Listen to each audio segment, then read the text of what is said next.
Before I tell you this story, I want to start with something I didn't understand for a really long time. There's a difference between using your voice and being in your voice. And most leaders don't realize which one they're doing. So picture this. There's a woman standing on a stage, a room full of strangers, everyone watching her, waiting for her to start. Now, this woman had been emotionally performing for years, decades, but she'd also spent years trying to break the patterns that kept her stuck in those cycles. And that woman was me.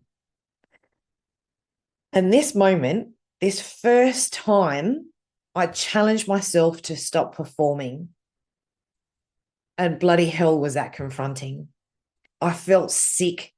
My stomach was in my throat, and I was terrified I'd forget everything and every word. I hadn't spoken to a large audience in that way for more than a decade. But here's the thing. Everyone in that room thought I was capable because I looked capable. I knew how to hold the room. I knew how to present. I knew all the clever words. I knew how to look steady. But that wasn't real enough for me, though. And to understand why, I need to take you back a bit. Both of my parents are Greek. So I grew up in a culture where communication is, let's say, expressive. Love is loud, opinions are louder, and food solves everything. Conflict, heartbreak, boredom, all of it.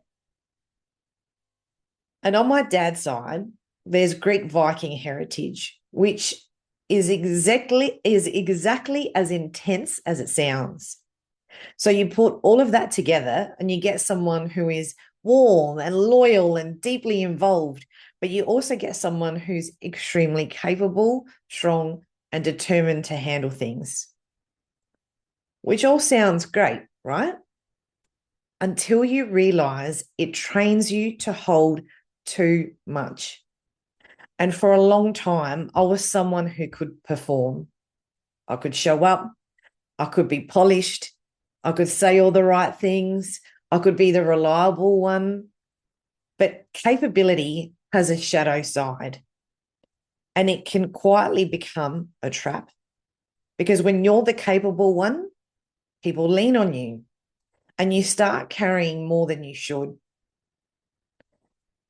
And no one forces you to, but it becomes who you think you are and who they think you are. It becomes part of your identity. You become the person who keeps things steady, the one who makes things easier, the one who doesn't need anything.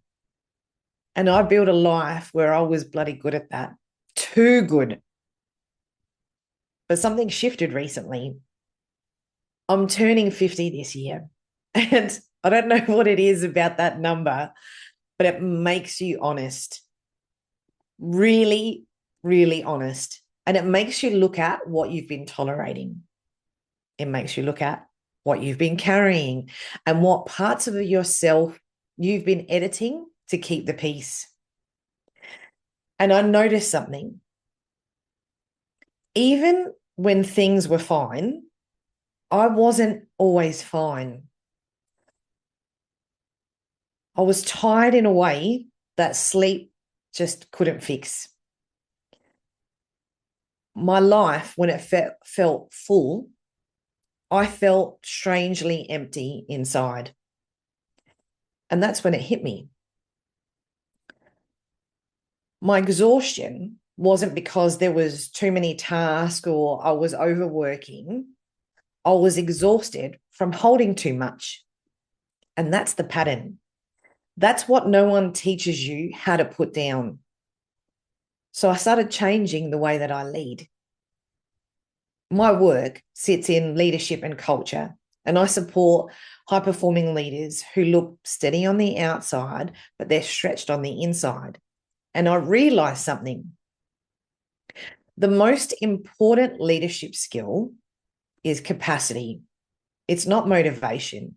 It's the capacity to stay steady, to respond instead of react, to stay present when things feel uncertain. Because leadership is about the emotional tone you bring into the room. And when you release the internal pressure that is keeping everything so restricted, everything shifts.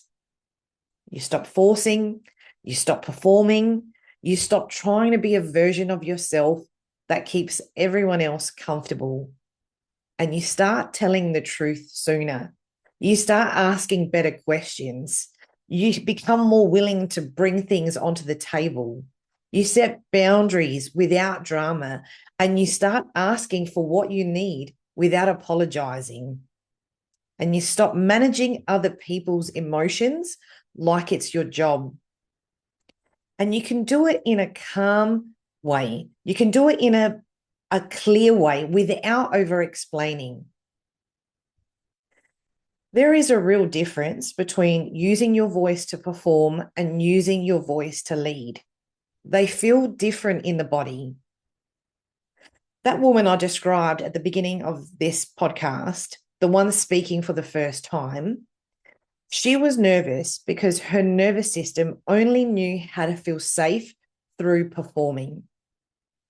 But the growth, the real breakthrough, was trusting that she could leave that behind and not look back. Because there's always a moment.